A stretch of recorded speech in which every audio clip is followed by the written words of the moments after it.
Bonjour, bienvenue à ce petit live du jeudi, comme toutes les semaines. Le thème de ce live, c'est le jour sommet. C'est une notion importante pour toutes celles qui pratiquent la symptothermie, donc la méthode que la Fondation enseigne.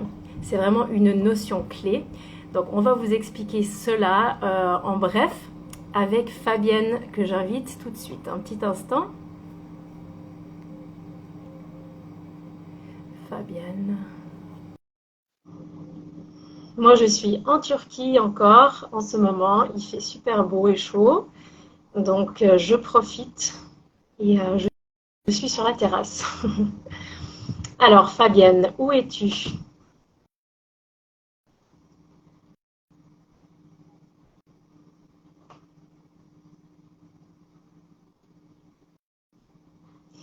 Bon, alors peut-être le temps que Fabienne arrive, je reviens quand même sur la notion du jour sommet. Donc, elle va nous expliquer ça un peu plus précisément. Mais peut-être pour celles qui ne connaissent pas en fait encore le manuel complet, la symptothermie complète, que la Fondation Symptotherme a lancé, et bien le jour sommet, c'est un jour vraiment clé dans votre cycle. Donc, quand on pratique la symptothermie, c'est vraiment une des choses les plus importantes, c'est de bien repérer ce jour sommet. Alors, j'attends, qu'est-ce que Fabienne me dit?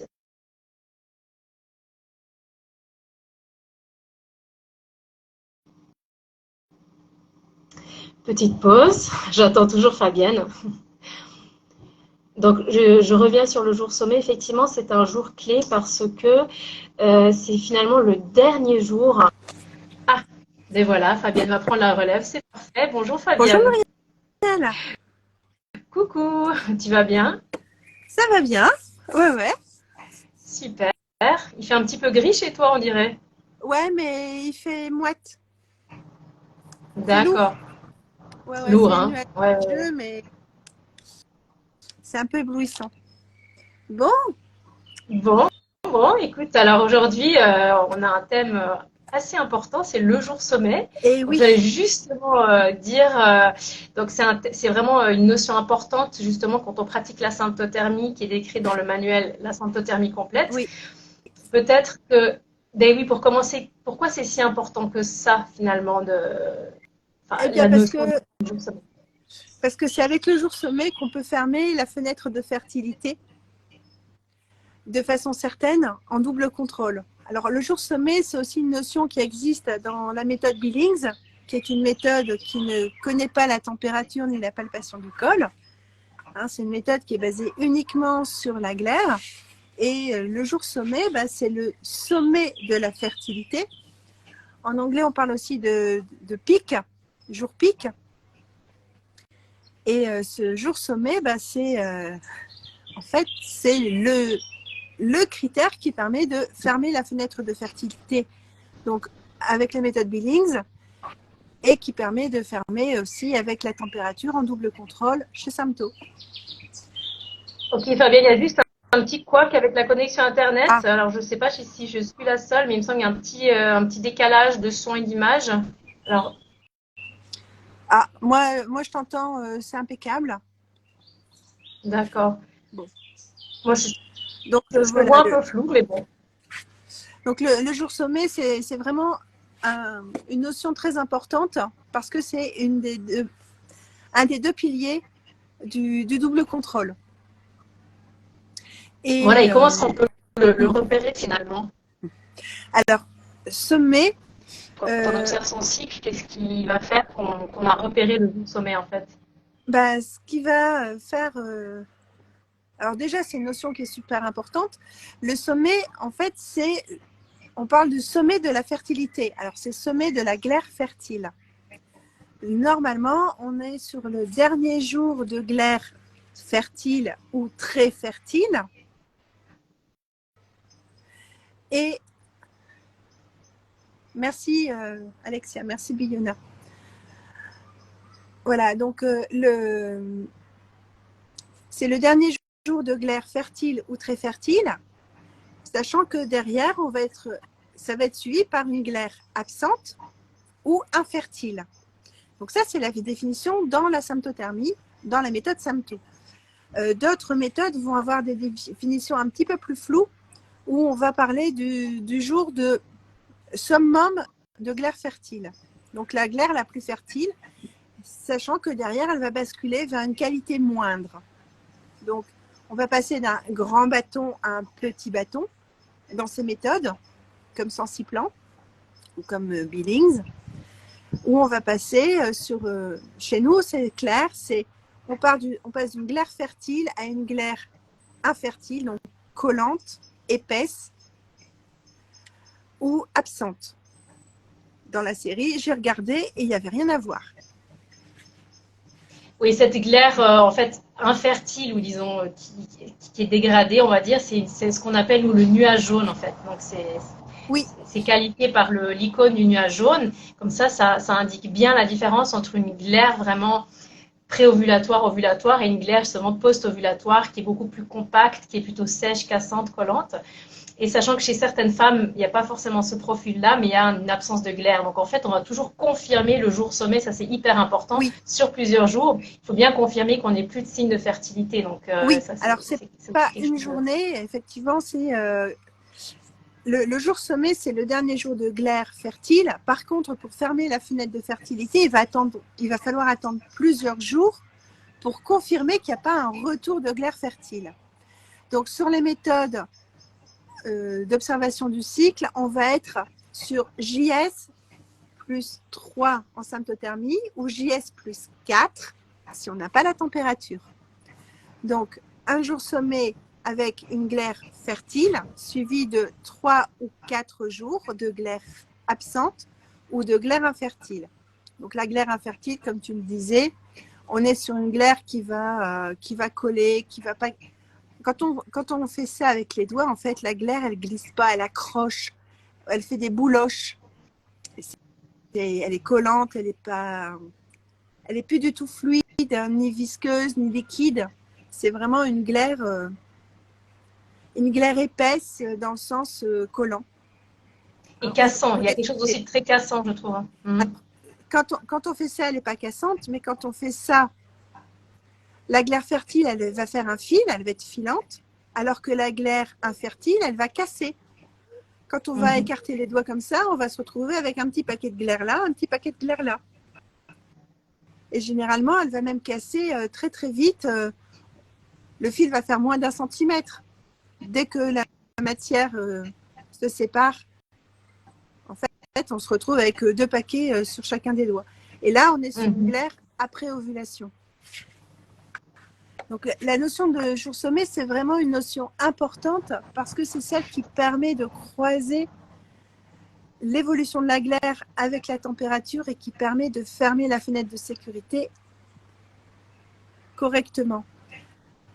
Fenêtre de sécurité, fenêtre de fertilité. Voilà. Voilà. Ouais. Et donc, nous, on est une des 2 écoles à avoir un symbole pour parler de la glaire jaune. Hein, l'autre école, c'est l'école de Rotzer, qui est le grand précurseur des méthodes symptothermiques, qui avait un symbole pour l'élixir jaune, mais c'est le même symbole pour l'élixir jaune de tout début de phase fertile et l'élixir jaune après ovulation. Nous, on a un symbole qui est spécifique, qui est le nuage jaune, comme tu l'as dit, qui est réservé à cette glaire post-ovulatoire, cette glaire dégradée après ovulation. Et on ne va jamais l'utiliser en début de fertilité. On ne va pas l'utiliser en cours de fertilité. Tout simplement parce que la glaire après ovulation n'a pas la même composition que la glaire un peu plus épaisse, un peu plus jaune qu'on peut voir en début de fertilité. C'est la même famille, mais ce n'est pas la même composition. Elles ont des apparences qui peuvent paraître similaires, mais au microscope, ce n'est pas pareil. Donc nous, on a vraiment ce symbole de nuage jaune qui va vraiment faciliter la vie au quotidien avec la méthode Sympto. Après, là, je peux te renvoyer la parole parce que toi, tu as pratiqué la méthode Sensiplan qui n'a pas du tout cette notion de nuage jaune. Et c'est ton expérience, là. Oui, tout à fait. Donc moi, pour moi, c'était pas assez clair en fait. J'avais toujours l'impression d'être dans le profil de fertilité en fait, de ne jamais sortir du profil de fertilité. Justement, je n'arrivais pas à fermer correctement cette fenêtre de fertilité parce que je continuais de voir de la glaire que je pensais être fertile. Et or, je n'avais pas encore bien saisi qu'il y avait cette notion, cette dégradation vraiment très claire. C'était pas assez net en fait pour moi dans la méthode sans plan. Et c'est vrai que ça m'a vraiment fait tilt avec le nuage jaune. Je me suis dit, mais ouais, d'accord, c'est vrai qu'il y a vraiment une différence. Et c'est une glaire qui peut ressembler vraiment comme deux gouttes d'eau parfois à de la glaire préovulatoire, hein, parce qu'elle n'est pas forcément jaunâtre, elle n'est pas forcément teintée par la progestérone, elle peut aussi être blanche Oui, tout simplement. Donc, du coup, c'est vrai que si on a un peu d'expérience, on voit bien que c'est pas du tout la même texture. Et donc, et bon, ça c'est un aspect. Après, il faut aussi savoir si on différencie bien la glaire des pertes vaginales. Donc là, c'est encore un deuxième point. oui.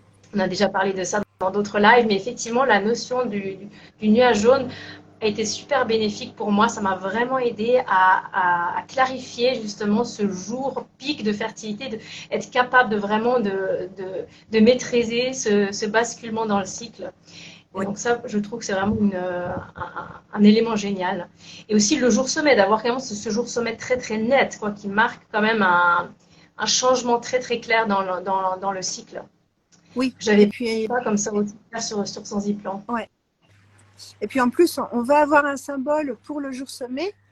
Hein, alors bon, si on est en manuel, souvent on va simplement mettre S ou JS. Mais le symbole, en fait, c'est celui d'un sommet. C'est un petit chapeau, comme un chapeau chinois, que l'on va venir mettre sur le cycle ou que Sympto, que l'application va noter pour vraiment marquer ce dernier jour de glaire fertile, très fertile, avant cette glaire dégradée ou absente, pour vraiment marquer que là, c'est le top départ, à partir duquel le double contrôle peut être efficace. Et, Absolument. et en plus, c'est très visuel, quoi. C'est très, très visuel. Donc, c'est vraiment une notion qui est importante. Et c'est une notion qui permet vraiment de bien marquer cette différence entre la période fertile et la période infertile. Alors, la période infertile, elle ne commence pas juste avec le jour sommet, parce que le jour sommet, c'est le jour de l'ovulation dans 40% des cas, mais il reste 60 à répartir dans les jours avant et les jours après. Mais Ouais, 1 ou 2 jours avant ou après. Donc ça laisse quand même une certaine marge encore. Ouais. ça laisse encore une marge, mais c'est vraiment ce jour pivot en fait qui marque la fin de la fertilité, même si elle n'est pas totalement immédiate. Même si l'ovulation peut encore arriver 2 jours après, on sait que, bon, 2 jours, ce n'est pas la grande majorité des cas, mais surtout, on sait qu'on arrive au point de bascule où le cycle, la période fertile va se fermer. Alors, de temps en temps, on va avoir des femmes qui vont avoir des épisodes de glaire avec des alternances de glaire fertile et de glaire qui disparaît et qui réapparaît avec des faux jours sommets. Donc ça, ça arrive aussi sur des cycles qui sont souvent un petit peu longs, hein, ou des glaires qui ont débuté très tôt, chez des femmes qui vont être, j'allais dire, très sécrétrices. Alors, il peut y avoir plein de raisons, hein, mais on peut avoir des faux jours sommets, et ça explique aussi pourquoi la méthode Billings a un tel taux d'échec. En pratique, on est au-delà des 10% d'échecs, de bébés surprises, pardon. Parce que parfois, quand on n'a pas la température pour vraiment confirmer, on peut avoir des mauvaises surprises avec une glaire qui est un peu erratique ou qui est mal caractérisée.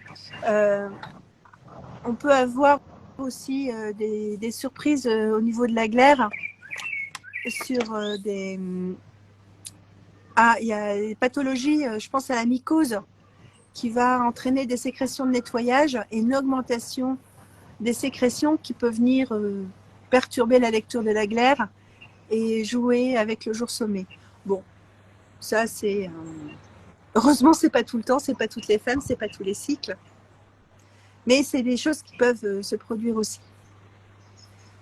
Oui, et puis comme effectivement, on n'observe pas forcément de la glaire en continu, hein, c'est comme les règles, il n'y en a pas tout le temps, ça coule pas tout le temps, donc il se peut très bien qu'un jour, ben, surtout si on ne s'est pas observé plusieurs fois par jour, ben, tout simplement qu'on ait raté l'écoulement de glaire, et du coup, ben, on note le trait parce qu'on n'a rien vu, et le lendemain on aperçoit à nouveau de la glaire fertile ou très fertile. Donc ce sont des cas de figure qui sont absolument possibles en symptothermie, qu'on ait comme ça des épisodes de glaire, puis tout à coup on voit plus rien, et puis ça revient. Mais justement, le jour du sommet, c'est vraiment un moment clé. Et quand on a de l'expérience, on commence aussi mieux à se situer, c'est-à-dire qu'on a quand même un certain schéma. Et ça ne veut pas dire qu'on aura toujours son jour sommet au même moment dans le cycle, mais c'est vrai qu'on a tendance à avoir quand même un petit schéma. Et c'est vrai que plus on a d'expérience, plus on va pouvoir aussi mieux connaître plus ou moins le jour sommet. Et surtout, bah, avec l'expérience, on sait bien reconnaître sa glaire et la dégradation de la glaire ou sa disparition. Donc ça, c'est clair que ça demande un certain temps, un certain entraînement. On le répète toujours en syntothermie, il faut avoir un peu de patience. C'est pas après forcément un cycle que tout est acquis, mais il faut quand même, il faut plusieurs cycles vraiment pour repérer et connaître cela. Surtout la glaire, surtout le jour sommet, c'est des notions qui demandent quand même pas mal de subtilité et de repérage. Puis en plus, il peut y avoir des éléments extérieurs qui peuvent venir jouer, comme les températures. Hein, un épisode de canicule où on est déshydraté, bah forcément, l'élixir va être aussi déshydraté, donc plus compliqué à caractériser. Généralement, il faut 2 à 3 cycles pour vraiment être à l'aise avec l'élixir. Et de toute façon, si on prend la méthode Billings qui n'est basée que sur l'élixir, on est sur un apprentissage de 6 mois, comme la symptothermie. Donc, il ne faut pas espérer tout maîtriser en un mois. Il faut se donner le temps, il faut se donner le temps aussi de vivre et de voir comment notre corps évolue selon les épisodes de la vie. Là, je sors d'une consultation avec une amie, une consultation de naturopathie. Mon amie, elle vient d'enterrer le mari de sa sœur. Elle a eu des mois très compliqués parce que sa sœur et son beau-frère ont enterré une fille leur fille il y a quelques années, une fille de 16 ans. Donc, émotionnellement, c'est très, très chamboulé parce qu'elle soutient sa sœur. Au niveau des signes de fertilité, c'est chamboulé. Et c'est normal, c'est la vie. Donc, vouloir tout comprendre en un mois, faut pas rêver. Faire un apprentissage en 2 ou 3 mois, c'est déjà un petit peu plus raisonnable. Mais il ne faut pas oublier qu'on vit, qu'on n'arrête pas de vivre et que on va avoir des épisodes de canicule, on peut avoir la grippe, on peut partir en vacances, on peut avoir des émotions stressantes ou de la tristesse. On vit et du coup, tout cet apprentissage se fait en fait dans notre vie. Et c'est aussi comme ça qu'on va pouvoir être autonome par rapport à l'avenir. Parce que si on fait un apprentissage en 2 mois, j'allais dire idyllique, on ne va pas être armé pour les mois un peu plus compliqués. Ouais, absolument. Moi, je le vois aussi avec certaines de mes clientes, en fait, qui se rendent compte, ah ouais, en fait, c'est pas très compliqué, mais il y a quand même plein d'aspects, plein de choses, et c'est vraiment sur plusieurs mois qu'on arrive vraiment à intégrer tout ça, à se rendre compte, ah mais oui, il y a encore cette notion-là et cette notion-là. Donc, c'est vraiment pas difficile, il ne faut pas s'inquiéter, c'est vraiment pas une méthode difficile, mais c'est pas simpliste non plus. C'est-à-dire, comme tu disais, Fabienne, ça demande du temps, ça demande une certaine assiduité au début. Donc, ça demande voilà. Ça demande de l'attention et en fait, on est sur une méthode qui doit pouvoir se déployer dans la durée. Et donc, le seul moyen d'être capable de tenir dans la durée, c'est qu'on puisse expérimenter en étant accompagné sur un temps de vie suffisant pour expérimenter plein de choses différentes dans la vie. Expérimenter les vacances, parce que c'est la saison. Les coups de chaud, c'est la saison. Mais expérimenter aussi la bronchite. Je sors d'une belle bronchite. Ou d'un rhume. Parce que notre corps va réagir différemment. Et puis, une bronchite, quand on est bien encombré, qu'on prend des fluidifiants bronchiques, ben, ça fluidifie aussi en bas. Donc, comment on va réagir? Comment le corps réagit avec des médicaments? Tout ça, c'est bien de se donner le temps de l'apprendre. Et bah, ça fait partie du rôle de la conseillère aussi, d'être là en soutien avec son expérience de quelques centaines de clientes, quelques centaines de cycles, pour pouvoir passer ces étapes dans l'apprentissage facilement et aisément. Voilà, donc le jour Oui. sommet, c'est une notion super importante. Je sais que Harry voulait absolument qu'on fasse un live sur le jour sommet, parce que c'est vraiment une notion clé de la méthode Sympto, cette simplification. Alors, cette simplification de notation. On ne simplifie pas la méthode, mais on simplifie la notation, on éclaircit la notation et du coup, tout devient beaucoup plus clair en termes Oui, d'interprétation. ça précise en fait. C'est Ça vraiment précise même, je dirais. oui, ça précise et c'est tellement en lien avec la physique. La glaire du nuage, même composition que les autres glaires fertiles de début de cycle ou de phase ovulatoire, c'est pas du tout la même chose. Donc, complètement dans la physiologie et on est complètement dans la réalité observée et on est dans une interprétation beau. Voilà, donc le jour sommet, c'est une notion qui est super importante, qui n'est pas connue des professionnels de santé, en tout cas pas dans ces termes. Hein, les gynécologues connaissent bien la glaire. En général, ils connaissent bien la méthode des températures, mais ils ne sont pas capables de croiser les infos parce qu'on ne leur a pas appris. Et la notion de jour sommet au niveau de la glaire, ce n'est pas une notion qu'ils ont appris aussi. Donc là, c'est une notion clé pour notre pratique personnelle de symptothermie, mais ça peut être aussi une notion clé à transmettre à notre gynécologue ou notre sage-femme quand on va la voir et qu'elle nous dit ah bah votre glaire, ah bah oui mais ma glaire, ah non mais ma glaire elle en est à ce stade-là, j'ai eu mon jour sommet ou je l'ai pas eu. Voilà. Donc je pense qu'on a fait le tour du sujet. Notion importante, notion qui demande un temps d'apprentissage parce que ça demande de bien poser des repères sur des situations variées. D'un cycle à l'autre, le jour sommet peut se déplacer. On peut avoir des cycles avec nuages jaunes, des cycles sans nuages jaunes. On peut avoir des cycles où on a un schéma de glaire très présent, des cycles où le schéma est un petit peu plus discret. Donc, c'est vraiment important de se faire accompagner dans cet apprentissage par quelqu'un qui a du recul. Voilà. Donc, le lien est en bio pour prendre un appel découverte avec une de nous. Et puis, si vous êtes plus curieuse de tout ce qui se passe dans les compositions de glaires, pourquoi il y a des glaires différentes, etc., ça fait partie de ma formation de conseillère. Absolument. Et là, on a fait que parler de la glaire, parce que la glaire, c'est subtil. Il y a la glaire visible, il y a aussi le ressenti interne, donc qui vient compléter l'observation visuelle. Donc, Oui. donc ça rajoute encore quelque chose par-dessus. Oui. Mais c'est très, très intéressant. Et on peut donc, rajouter le col aussi, parce que le col est capable de déplacer un jour sommet.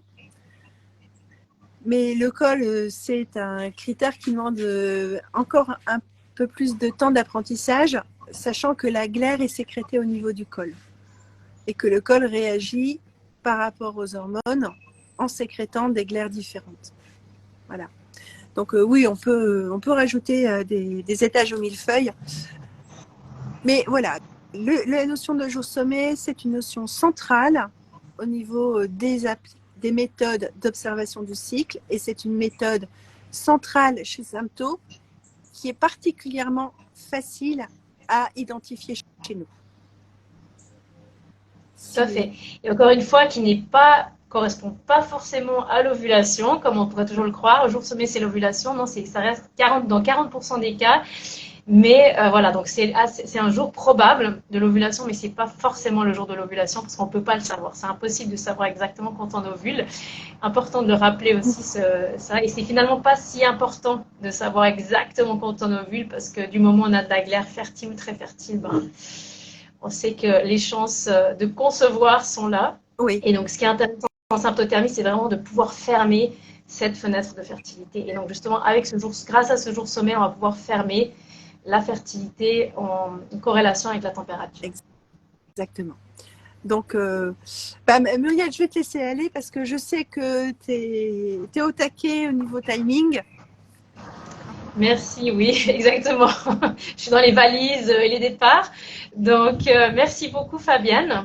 Nous, on se voit d'ici 15... On se voit dans 15 jours pour la formation continue des conseillères et je pense qu'on aura l'occasion de faire quelques vidéos et quelques stories sur ce compte pour faire participer notre audience à ce qui va se passer. Absolument. Et bien, on se retrouve la semaine prochaine, oui. Jeudi prochain, comme d'habitude. Et moi, je te souhaite une excellente journée, à vous toutes aussi. Merci. Et à très bientôt. Bonne valise. Ciao. Merci. Bonne journée. Au revoir.